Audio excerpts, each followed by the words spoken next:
যাই হোক, আমরা আসছিলাম মানিকগঞ্জ কুসারা মাছ শিকারে।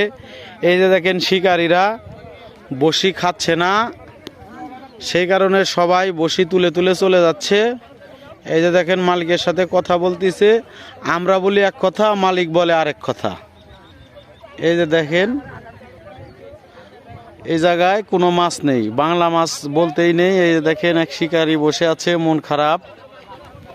আবার এই যে দেখেন আরেক শিকারী, এই যে দেখেন বসি তুলে নাস্তা খাইতেছে। এই যে দেখেন সবকিছু গোছায় বয়ে রয়েছে। আর এই যে দেখেন অনেকে চলে যাচ্ছে। এই যে দেখেন কি অবস্থা বলবো বলেন। যাই হোক, আমরা আসছিলাম মানিকগঞ্জ কুসারা মাছ শিকারে। এই যে দেখেন শিকারীরা বসি খাচ্ছে না, সেই কারণে সবাই বসি তুলে তুলে চলে যাচ্ছে। এই যে দেখেন মালিকের সাথে কথা বলতেছে, আমরা বলি এক কথা, মালিক বলে আরেক কথা। এই যে দেখেন এই জায়গায় কোনো মাছ নেই, বাংলা মাছ বলতেই নেই। এই যে দেখেন এক শিকারী বসে আছে, মন খারাপ। আবার এই যে দেখেন আরেক শিকারী,